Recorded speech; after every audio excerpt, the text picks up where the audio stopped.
Great. Hi, everyone. For those who just entered the webinar, I am Dr. Jessica Parker. I'm the founder and owner of the Academic Writing Center and Dissertation by Design. And today's webinar is about the art of revising. We have a series of webinars scheduled for this month, actually. We have another one mid-month on February 15th on developing academic arguments, and then on March 1st on citing and introducing sources. And these are all free webinars offered by the Academic Writing Center. This is a 1-hour webinar, and I would really appreciate it if you could keep your mics muted during this webinar. And if you have questions or comments, please use the chat feature to communicate. And if we have time at the end, I will definitely open up the floor for discussion through the chat.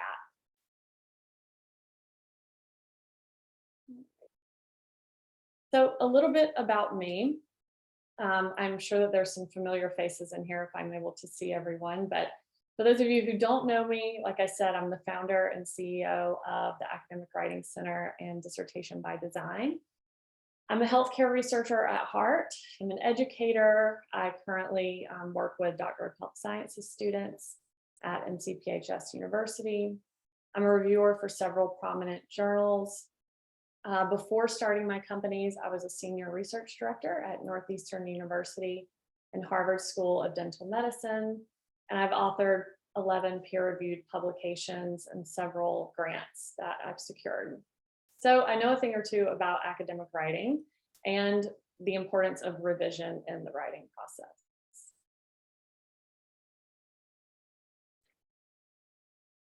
A little bit about my two companies. So Dissertation by Design is a dissertation coaching company. We work with graduate students at the master's and doctoral degree levels. We also work with postdocs and early career faculty. We help with research proposal development, data analysis, statistical consulting, and professional editing. We do not ghostwrite, so all of our clients still produce original scholarship. We just provide guidance. And then the Academic Writing Center is a virtual community of practice for academic writers at all levels.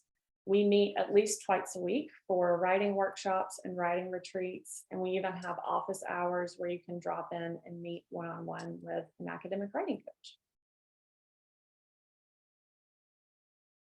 Sorry, my screen is not advancing like I want it to. In a second.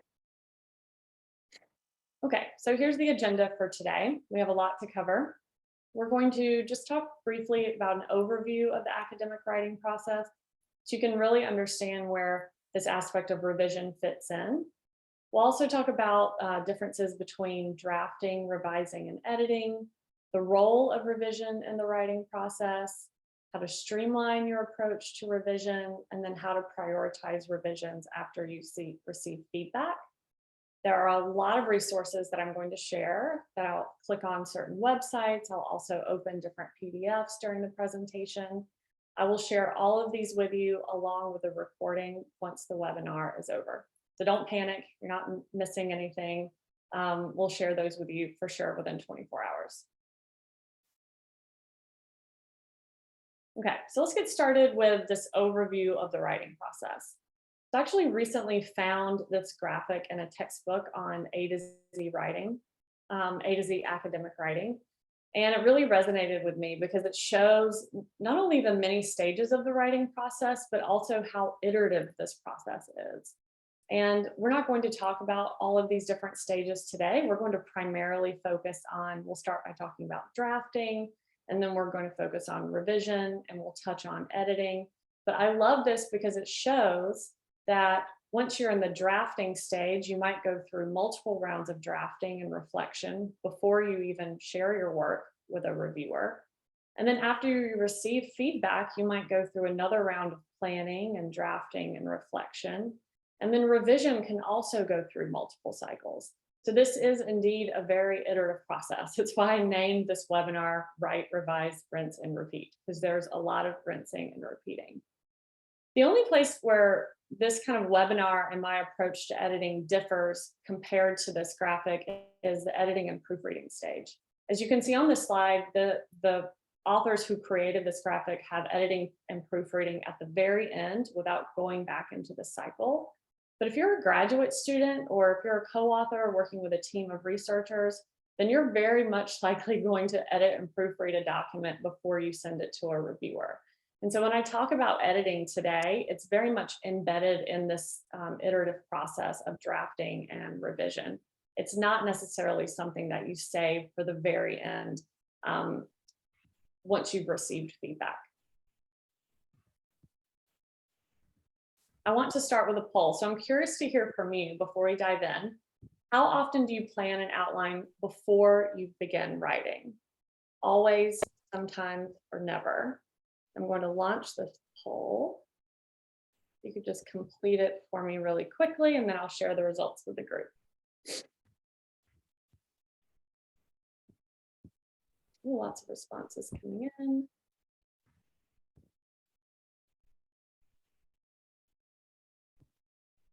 Get a lot of sometimes. 60% of you sometimes plan an outline. Got a lot of always, around 37%. And then around 6%. Just watching these responses come in. All right, I'll go ahead and end the poll. We got most of you responding. Yeah, so the results are 39% of you always plan an outline before you write, 55% sometimes, and then 6% never. For those of you in the never category, I hope I can convince you to start planning and outlining. And for those of you in the sometimes category, I hope I can convince you to always plan an outline before you begin writing. We're going to do one more poll. I'm now curious to know, how often do you ask for feedback on a draft? Launch this poll. Is it frequently, beginning with an initial outline of a draft, occasionally, or rarely? Do you tend to agonize and try to perfect a draft and wait until your supervisor or co-author requests an update?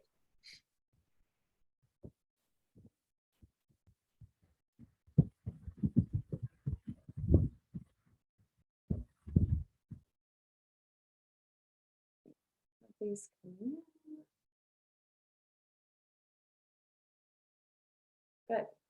Oh, these are kind of more split. Okay, I'm going to end the poll and share the results.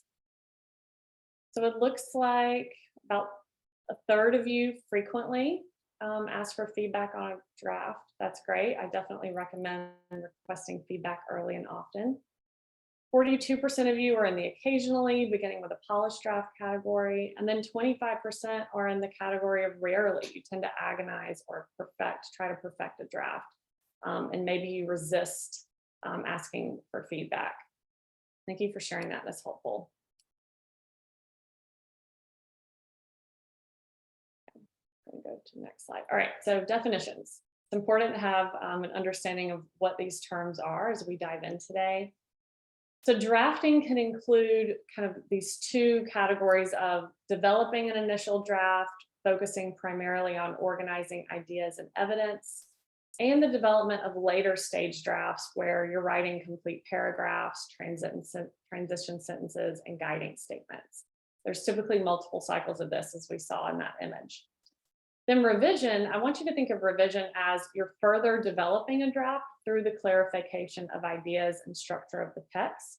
And revision can happen before you ask for feedback, but a lot of times we think about revision after we receive feedback. We're trying to address the feedback we've received either from a co-author, a peer, or especially if you're a graduate student, your supervisor or chair. And then editing is focusing on the surface level features of a text. We think of this as writing mechanics, grammar, style, punctuation, or even style. So let's first talk about the drafting process. I think it's important for you to understand the drafting process before we can really talk about revision. So when you think about drafting, I have it broken down into 3 stages. I think of your initial drafting, and this is again after you've taken time to plan and outline. Before you can really start going in and organizing your ideas, you have to have clarity on your argument. And this is often achieved through writing a strong problem statement, or you could maybe even think of this as a one-sentence thesis statement. I have the components of a problem statement written here. We're not going to take a deep dive into this, but I have this here because I think that it's really important for you to have clarity on these different components of your research problem before you can really go in and start the writing process. And so if you're interested in learning more about how to write a problem statement, we have a free on-demand course on how to do that, and it's on the Dissertation by Design website under our on-demand courses. So think of that as stage one as the drafting process. And then stage two is organizing your ideas and evidence based on the decisions made during the planning stage. So outlining, concept mapping, mind mapping, and clustering, those are all things that hopefully you did when you were planning your draft. And then once you've gotten a lot of clarity on your thesis statement or problem statement, then you can start organizing your ideas and your evidence. And I'll show you what I mean by this, a more concrete example. So the writing process that comes in through drafting, once you have your claims and your evidence organized, and then you're actually writing, this can look like maybe developing your claims, synthesizing literature, writing introductory, body, and closing paragraphs, or even using writing formulas to help you with the writing process. And if you're not familiar with this resource, I'm going to click on it. The academic phrase bank is incredible. It was developed by the University of Manchester. I have a PDF that I'll share with you, but their website is also really easy to navigate. So if you're in the writing stage of where you're drafting an early document, if you have writer's block or you're just really struggling with how to make claims about the evidence that you have, then you can use the phrase bank to give you ideas, and these are writing formulas. So let's say, for instance, you know that you want to compare and contrast the findings of different studies. You could click on compare and contrast, you click on introducing differences, and then here you go. These are different writing formulas for introducing differences between studies. And there's many of these that you can choose from. And no, this is not cheating, this is not unethical, and this is not plagiarism, because you're going to fill in these formulas with details about your research and or the research that you're making claims about and you're noticing patterns or themes in. And so I highly recommend using the phrase bank or other similar types of tools, writing formula tools, to help you with the writing process.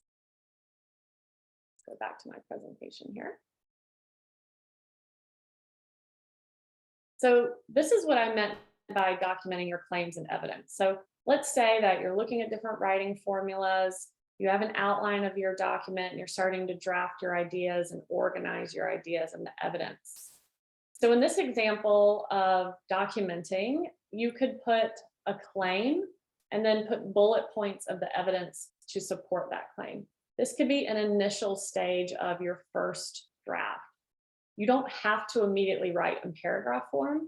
In fact, I prefer not to. I really like to approach the initial drafting process this way because it helps me visually, once I have an outline created and I have my claims and my evidence organized under them, visually I'm able to assess the information that I have. And then it's also easier to go back in and add the kind of analysis that I want to introduce or the transition and introductory sentences without jumping right into the writing process. So while you're drafting, here are some tips and strategies. First, I want you to avoid the desire to start writing without adequate pre-writing and planning. Again, the pre-writing stage is you're reading, you're collecting information, taking notes, brainstorming, planning, you're organizing your ideas by developing an outline or a concept map. I want you to resist perfectionism and embrace this idea of the shitty first draft, which Anne Lamott talks about. I have a quote from her in a moment. And then in terms of where to start, I am a big fan of building writer momentum by starting with what you know. Again, I talked about clarifying your argument. If they're having this productive struggle of you can't create an outline, it's impossible to create claims or organize evidence, then perhaps you don't have enough clarity around what your research agenda is. So that's really important. And then in terms of when you start writing paragraphs, I highly recommend writing body paragraphs before introductory or even closing paragraphs in a section of writing. Especially with introductory paragraphs, a lot of folks tend to start with the very first paragraph in an academic paper and just kind of work their way down. When in reality, you can't introduce something that you haven't yet written. So when I think about filling out a draft, I focus on the body paragraphs first. I have a quote here from Anne Lamott that I love, and it's about the shitty first draft, where she said, almost all good writing begins with a terrible first effort. You need to start somewhere. Start by getting anything down on paper. And as a perfectionist, this quote is really helpful for me because my perfectionism can really get in the way of progress, and it eventually leads to procrastination. Maybe you folks who said that you rarely ask for feedback can really identify with this. And so your shitty first draft is a draft that maybe is for your eyes only. No one else has to view that draft, but it's just a starting point, or it's a launching point for you to begin the writing stage. So I'm going to show you an example of what I'm talking about at a higher level. I'm going to skip this slide. So here's an example of a shitty first draft. This was like basically taken from one of the first drafts of my lit review when I was writing my dissertation. I had headings in my lit review, and I just started organizing evidence under each heading. These are bulleted lists, they're not complete sentences, and there's no introductory paragraphs, transition sentences, linking words or phrases. This is just getting some ideas and evidence organized on paper. Now, if you have a great relationship with your supervisor or a peer, you could even ask for some early feedback on this type of draft. But keep in mind that without having the introductory sentences and transition sentences, it's hard for any reviewer to really follow your thought process in this type of draft. So I think of this draft really as for your eyes only, as kickstarting the writing process. So you're not staring at a blank page trying to write full paragraphs.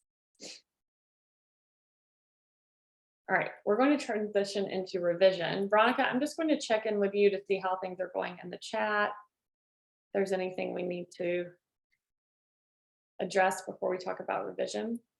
Yeah, it's going well. We did have a question about how do you capture the problem in 3 sentences, and I offered a way to go about that. But what is your thinking about that? Yeah, so a couple of thoughts. If you're a graduate student, then your doctoral program might have very specific guidelines about what to include in your problem statement. So if you're being asked to write a 3-sentence problem statement, then I would say what you include in those sentences is also dependent upon where it's situated in the text. Like if it's coming before your purpose statement or after the significance of your study is outlined. But if you haven't written any of that yet, if you're just getting started and you're trying to get clarity around what your research problem is, then I wouldn't force yourself to write it in 3 sentences.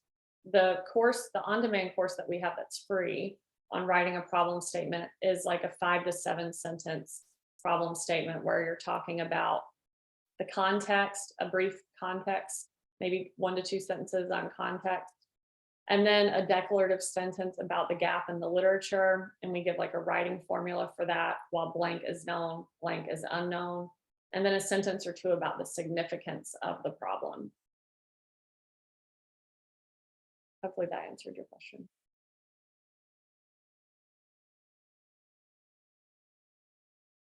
Anything else, Veronica, before we? Nope, I think that's it. Okay. All right, let's talk about revision. Go back. Okay, so revision consists of any and all of these bulleted items. It could be changing the structure of a paper, adding information or content to expand upon your ideas, removing irrelevant or outdated information from a draft, or rewriting paragraphs or sentences or entire sections of writing to clarify or expand on your ideas. And again, revision can occur at different stages of the writing process. In the writing process cycle that I showed you originally, revision takes place after receiving feedback. But that doesn't have to occur, especially if you're a student and this is your first attempt at academic writing. You may produce a draft and go through several rounds of revision on your own after you take the time to kind of reflect or read more articles on your topic. Revision can also take place after you've gone through another round of planning, drafting, and reflection. So again, this is not, a linear process. There's multiple cycles of revision, and your focus during each cycle of revision is dependent upon sometimes the feedback that you've received or something that you've learned recently in a new article or textbook. And there's a lot of components to consider when we talk about revision. I have a list here, and I'll share this list with you. I'll show you what it looks like. I'll click on it. So this is a revision and editing checklist, and we'll eventually talk about these components today. But we use this as an academic writing center to help our clients gain more awareness around areas that they need to improve in their writing. And so I have this checklist broken out into revision and editing components for this presentation. You can see all of them listed here, and there's quite a lot to think about. The mechanics of style would be specific to your style guide. So if you're APA or MLA or AMA, then that's obviously going to differ based on your style guide. So just keep that in mind. But these revision components are broadly categorized as organizational structure and coherence, continuity and flow, conciseness and clarity. And there's a lot of different specific elements of academic writing within those broad categories. And we're only going to touch on some of those today, but I have them here just so that you're aware of all of these components of academic writing, so that you can start to gain awareness, because this is not something I learned when I just started out as an academic writer when I was getting my master's degree. I'll never forget, I was working with my mentor, and she started talking about passive voice. I was like, what is that? What are you talking about? And then she talked about anthropomorphism, and that was a new word for me. And so some of these elements of academic writing are going to be very familiar to you, and then some of them are going to be new. If it's familiar to you or it's not an issue in your writing, then take that checklist, which we'll share with you afterward, and just remove that component, because just because it is an issue for someone else doesn't mean it's an issue for you. But I think gaining awareness is the first step in thinking about these different components of revision.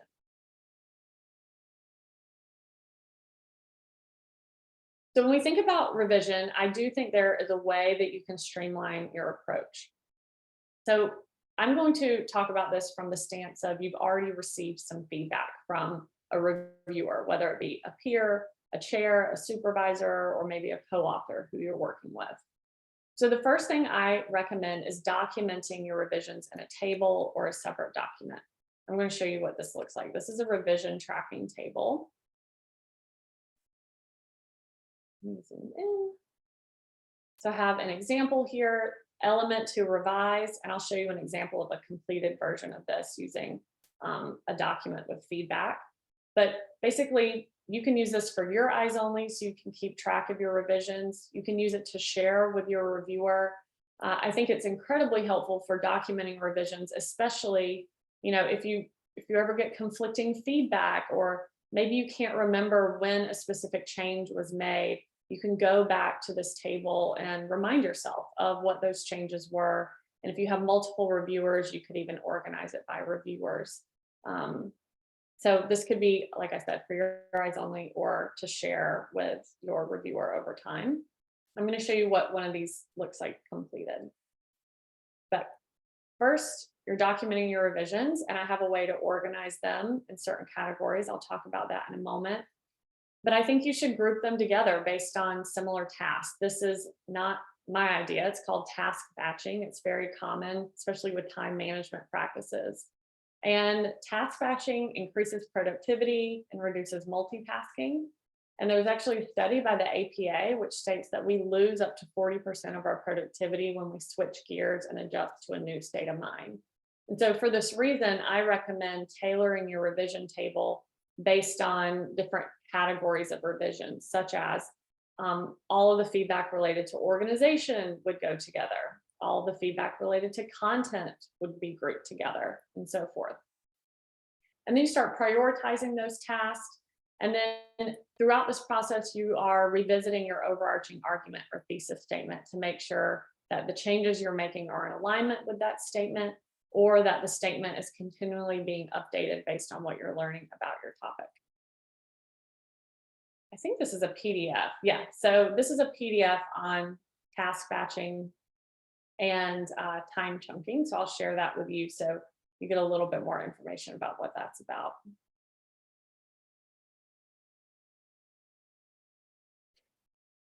So once you've documented your revisions and you kind of group them together based on similar tasks, then you can start prioritizing the revision process.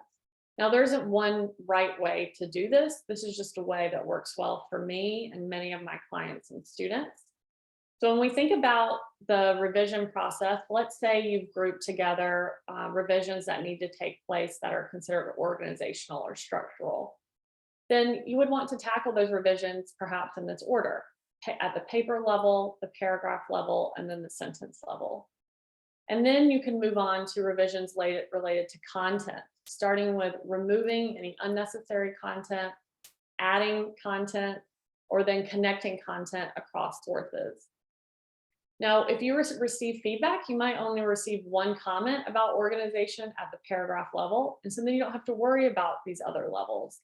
But if you receive a significant amount of feedback throughout your document that is very overwhelming, then this is a good way that you could think about putting those comments into action and prioritizing how you start tackling those comments. And I'll show you an example of this in a moment. Yep, it's this slide. Okay, I'm going to open a document for you so you can just kind of see what this looks like in practice. So this is an introductory chapter written by a doctoral student, and they received feedback from their chair. Oh, I zoomed in too much. So imagine you receive your document and there's comments in it like this. In this scenario, the chair told this writer to format their headings according to APA 7. There's a typo. They want this writer to change their citations from APA 6 to APA 7. There's 2 comments related to this very long paragraph. The reviewer wants the writer to break this paragraph into 2 to 3 paragraphs and move around some of the content so that it flows differently. Here's a comment about indentation, indenting paragraphs. Here's a comment that's more about content. Expand upon this. Why has role ambiguity occurred? And then so on and so forth. I don't have to read you all of these, but I'm sure if you haven't yet, you will receive comments like this throughout a paper. And if you're scrolling through it, you might start to feel overwhelmed about where do I even start making these revisions. And so the way that I recommend starting to tackle these is putting them into that revision table and organizing them. And this is what that would ultimately look like. I'm going to go back to the revision table and show you how this writer could organize those comments and start tackling them. So element to revise, this category is organization. And here the writer just copy and pasted each comment related to organization. And then content is another category. They copy and pasted the reviewer's comments related to content revisions. And then there were some editing revisions that the writer put here at the end. And so if this was you, I would start tackling these revisions in this order. I would first think about organization, go through these one by one, and then go through the content revisions, and then save all editing related changes for the very, very end. Because it doesn't make sense to try to perfect your writing at the sentence level if that sentence is going to move elsewhere than the paper. So I always save editing for the end, and sometimes the content and the organization process goes back and forth, just depending on the extent of the feedback you're receiving. Jessica, there's a lot of comments about that example and the walkthrough. And, you know, I think one of the things that really help us when we're starting to go through and see the patterns, right, of the comments, it can help us gain a sense of where we need to devote our time. And a lot of times it depends on how I feel. Like if I get comments and I'm like, oh goodness, I'm just gonna address the, APA because I can do that really quickly, right? But I know that my work is in the more substantive content-based comments. And so I want to make sure that I give my time to Yeah. those because I know that that's going to take me more time. Yeah, no, Veronica, that's a really good point. And it goes back to a presentation that I used to do where I talked about managing your mindset in the sense that just being aware of your mindset going into this. So, for instance, just like you said, Veronica, if you're exhausted, but you have to get some work done, then sure, maybe you work on the in-text citations, the easier changes like indenting paragraphs or moving a section of material elsewhere that doesn't require you to read an article or really engage with the content. Or if you're a morning person like me, then save those content related revisions or just anything that's going to require a greater mental lift for a different time. I think regardless, going back to my earlier point, the task batching is at the core of this. Like you don't have to do organization first, content second, editing third. You can do whatever makes sense for you, but not mixing it up, like really resisting the urge to sit down and go through each comment one by one and address them in that order. Because it's not productive, it's not effective, and it can be really overwhelming. So regardless of how you want to categorize the feedback, just group similar items together and then pay attention. You'll start to learn what your tendencies are in your writing, and then you can start to use that revision checklist to self-assess before you send in a draft. Veronica, anything else that came up? I see a lot of activity in the chat. Yeah, no, this is good. I just mentioned that I also do a sense of, or I make sure that I put the page number with the comment. Mm-hmm. That way I know where it comes from and everyone's enjoying this process and learning a lot. Perfect. Yeah, page numbers are helpful. I have a different version of revision table. These revision tables that we've created have definitely evolved over time. Where if you are writing, let's say you're writing a journal article, and there's usually multiple reviewers, typically at least 2 or 3, then you might have a revision table for each reviewer. And within that revision table, you may have a page and line number so they can quickly identify the material, the new material or the revised material. Or you may ask a clarifying question. So the columns might be different. You might have a column for your notes or questions. Maybe you have a rebuttal. And so the way you organize that table just really depends on kind of what type of writer, academic writer you are and what situation you're in terms of a student versus, if you're a faculty member. But regardless, just documenting it is incredibly helpful. Even if you don't send it to the reviewer, but I love seeing tables as a reviewer. I really appreciate it when the writer sends a reviewer response table to me. But again, it can be for your eyes only just to help you track and prioritize the process. So there is a question here. Journals seek line numbers. What's your opinion on that? So shall we put that while writing or during review only? It depends. Every journal is different. Some of the journals I review for don't require line numbers. You just really need to look at the author guidelines, and the journal should tell you. If they don't, I like it when there are line numbers, so I would add them in, but some journals don't have a preference or they do. I think it is really helpful to have line numbers as a reviewer. It helped me give much more specific feedback and identify the content that needs to change or identify the content that's been revised. Perfect, thanks. Yeah. Okay, we're gonna keep moving on. All right. So organizational revisions.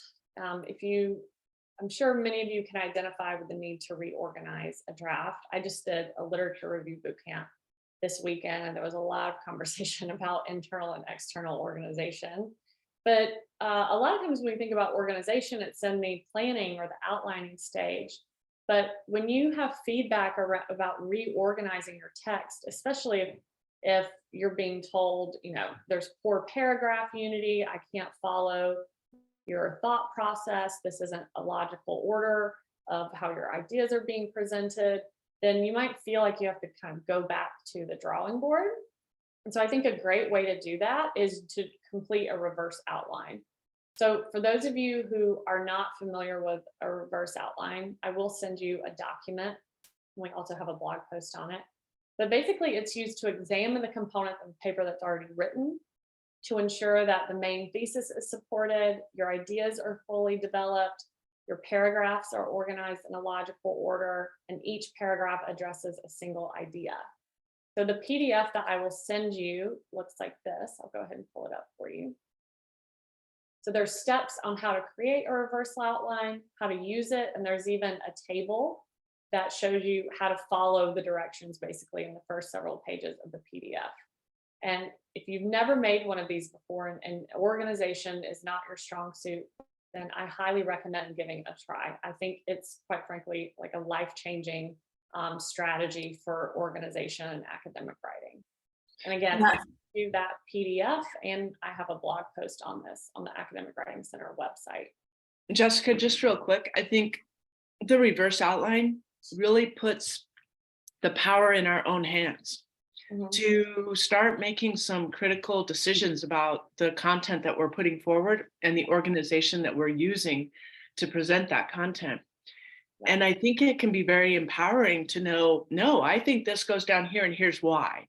And when we can start talking and thinking in that way, we can then stand up for ourselves and stand up for what it is we, how we see the argument, how we see the issue.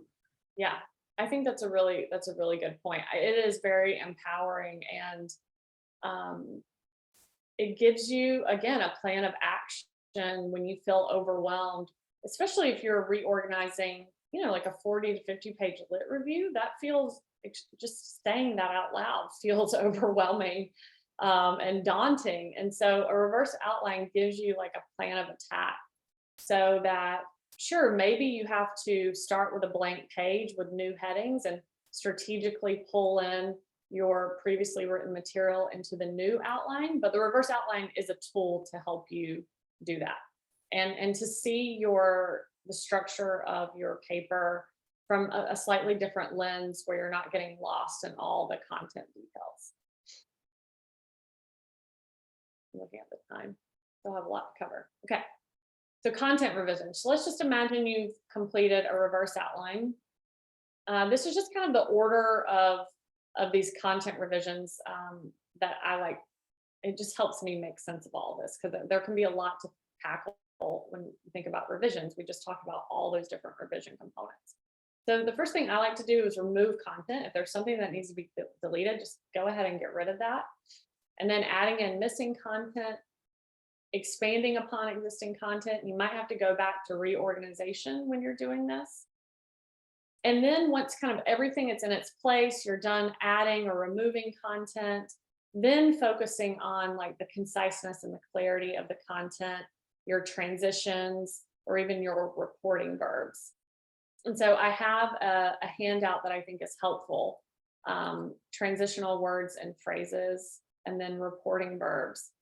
And I'm saying that this is part of the revision process instead of the drafting, because it's not quite, unless you're an experienced academic writer, it's not natural to just sit down and write a draft that has like perfect transition sentences and reporting verbs and connecting sources. I think you should just write using what you know. If you always use the same transitional phrase, then just use that during the drafting process. But during the revision stage, going in and strategically doing a find, using the word feature find to locate that transitional word or phrase that you frequently use, and then choose one from this list, not only just for the purpose of, it's not even really about word variation, it's really about making sure that you're choosing the correct word, because sometimes we're not even aware of the implications of these transition words or even reporting verbs that we're using. I'll also show you reporting verbs. So a reporting verb, in case you're not you're already doing it. I'm sure you are in your writing, even if you don't think of it this way. But it's when you're interpreting source material and you're reporting the results to the reader, you're using a reporting verb. So if you say, Parker et al. Asserts or Richard et al. Described, these are reporting verbs. And you might not realize that reporting verbs, there are different interpretations based on their strength, which could be tentative, neutral, or strong. And so if this is something you're not familiar with, and maybe you don't even realize that you're using a neutral term when you are trying to indicate like a strong reporting verb, then you can go back to this document and it can help you improve your writing in the revision stage. Again, not while you're doing your initial draft, because it will slow you down, but during the revision stage. And then slowly over time, it'll become a more natural part of your writing process.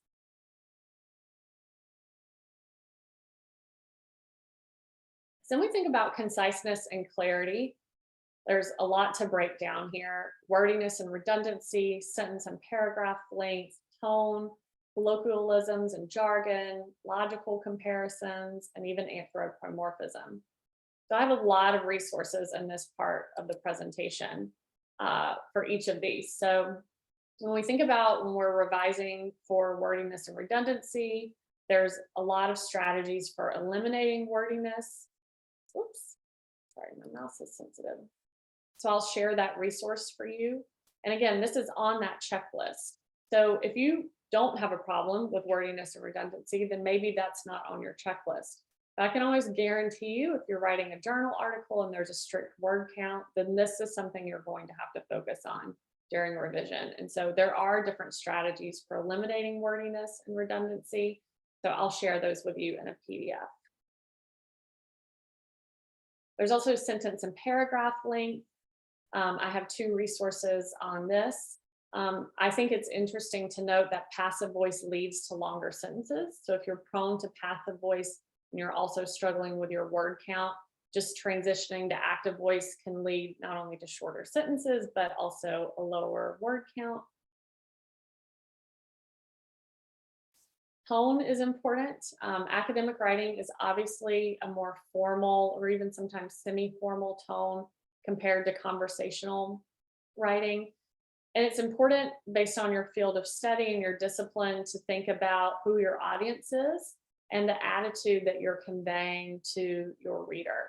And so part of this process of getting the tone right in an academic paper is knowing your audience, avoiding biased language, and avoiding confrontational or dismissive language. And so I also have a handout on tone that I'm going to share with you. I know I'm going through this quickly, but I'm looking at the time and I want to get to the editing components. Colloquialisms and jargon. Think about colloquialisms as like more conversational style writing that's not formal. Again, if you're a novice academic writer, you may be told that your tone is too informal or your writing is too conversational. Maybe you become aware of that, and in the drafting stage, you just go ahead and write like you normally would. But during the revision stage, you go through and you intentionally look for instances of conversational style writing and you revise it because it might not yet be natural to write in this formal way. And then jargon is just highly specialized terminology in a field of study. And this is sometimes jargon is perfectly acceptable, but it just depends on your audience, who you're writing to. And so it's something to be thoughtful about. And then we have anthropomorphism. This comes up, I feel like I see this a lot more and more these days. So your style guide, such as APA, is very specific about the use of anthropomorphism. In short, it's just attributing human actions to inanimate sources. So something that I see frequently is the article discussed the implications of something or the experiment attempted to identify. As you know, an article can't discuss something and an experiment can't attempt to identify something. And so switching that around to say, the authors discussed or the researchers attempted, these are ways that you can change anthropomorphism. And APA style has a lot of kind of guidance on that If you're not using APA and you're using a different style guide, I just recommend becoming familiar with it. Okay, we're going to transition to editing. I want to do a quick poll. I'm just curious to hear from you. How often do you edit while you're writing? So I launch the poll. If I can find it. Let's see. Okay.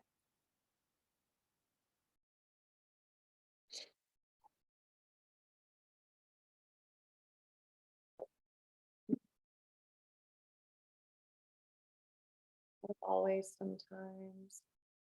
Most of the answers, I'm going to end it. So always and sometimes is almost is kind of split. So about 50% of you always edit while you write, 45% sometimes, and 5% never. I love those in the never category because it's not productive. It slows you down if you try to edit while you write. But I understand that, especially a lot of people in doctoral programs and academics, we can be type A perfectionists. And so we want to have a perfect draft. But if you find yourself continually going back to a paragraph you wrote yesterday and trying to perfect it, and then it prevents you from writing anything today, then this is a problem. Like trying to edit continually while you write is definitely going to slow you down. So I highly recommend thinking of editing as a process that takes place after you've produced a full draft and you've gone through all the revisions that we've just discussed. Let's talk about editing components. There's a lot here.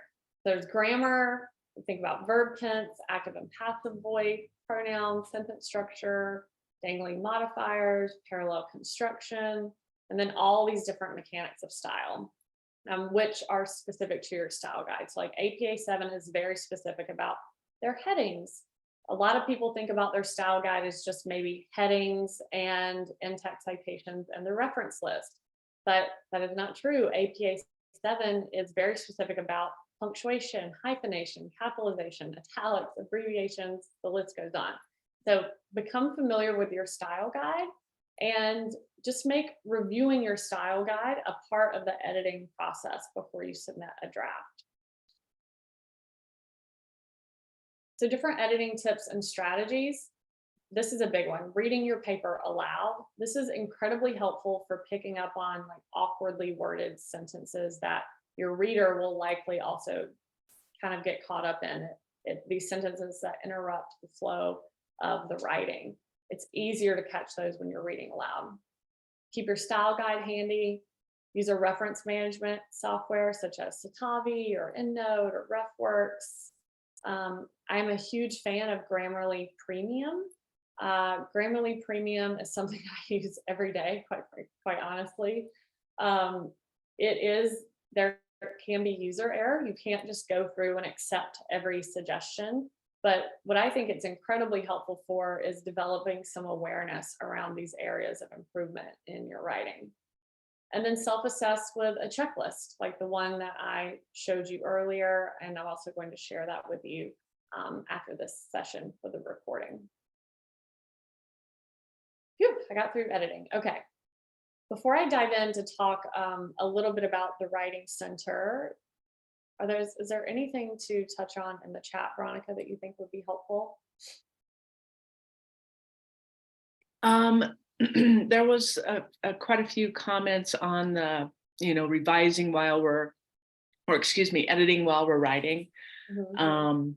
And I had just mentioned that we can always see our writing better when we've had time away.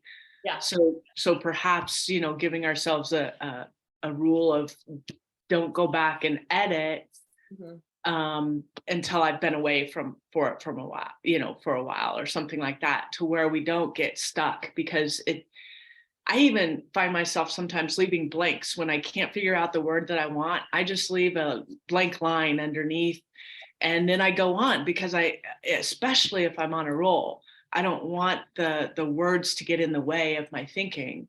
Another thing too, with the technology that we have now, I can just go into the Google Drive, or not the Google Drive, but the Word document, and have it type for me and I just talk. Mhm. And I think that there's sometimes some benefits of that, just to get our ideas out, and then we can go back and start refining our thinking. But anything you have on that? Yeah, no, I have several clients who do like voice notes for themselves so they can capture ideas like throughout the day when they're not sitting down and writing. But yeah, taking a break from looking at the writing is definitely helpful. I also really try to resist the urge to like start reading back on the first page. So let's say I don't know, you're writing a discussion chapter, and there's typically sections in a discussion chapter, like implications for research or implications for theory. If you have a tendency to sit down and just start reading the chapter again from top to bottom, and then you never get anywhere because you're trying to perfect, the first paragraph, and then you never actually get to the new section of material, is breaking those sections apart into separate Word documents. So you're not even tempted to look at the sections you've already written until you have the full chapter ready. So kind of thinking of each heading as its own paper, as a standalone Word document. So you resist that urge to scroll up and maybe start editing what you wrote that morning or the day before, especially when you're ready and prepared, you have the ideas for a new section of writing. And then when you're actually writing yourself, this is still really challenging for me, as I'll see the red squiggly underlines, is it's just getting in the habit of not looking up at the screen and looking back at all the red underline areas, or you can even turn that function off in Word. It's just continually writing. And then I just know that I've set a set aside time later to go in and edit and proofread. Yeah, and then Jessica, just real quick, any best tips for revising or editing with co-authors? Yeah, so definitely using like a revision table and assigning aspects of revision, whatever that looks like for your manuscript. I mean, typically, so when I was a co-author, we had different people who were um, responsible for different sections of the manuscript, like the statistician would help with the data analysis plan and the results chapter. So organizing revisions according to who's responsible for what section of writing, but just keeping everything documented and being really clear about who's responsible for the revisions, when they were completed, or what the due date is. Typically, when I had co-authors, I was a research director, and so I managed my co-authors as if I was managing a project. So typically there's at least one co-author who kind of takes the lead and manages the manuscript. They would be the one who has control of that. So revision and editing table, or even content development table. Yeah, and I guess for me, what I tried to do, because sometimes I think we're not like, I might read it differently than what it was intended. Mhm. So when I'm providing the an edit or a revision, I say why. I changed blank to blank because ... And in that way, if I misinterpreted what was meant, they can catch it right away. And we don't, start making changes when we don't need to. Yeah, misinterpretation is huge. And a lot of times, if your reviewer is misinterpreting something, it's because something's not clear in your writing. So sometimes you need to have that conversation and ask more in-depth follow-up questions before you make changes, because there may be some sort of misinterpretation taking place. Yeah, thank you, Veronica. I'm looking at the time. We have 3 minutes. So I just want to touch on some different details about the Academic Writing Center in case you're interested in learning more about academic writing. So the Academic Writing Center, we have weekly writing workshops. We record all of them and we store them in an on-demand library. We have weekly writing retreats where you kind of unplug, you write independently in community, and we try to hold you accountable to your writing goals. We have the on-demand library, the Academic Writing Repository, where we store all of our recorded workshops and resources.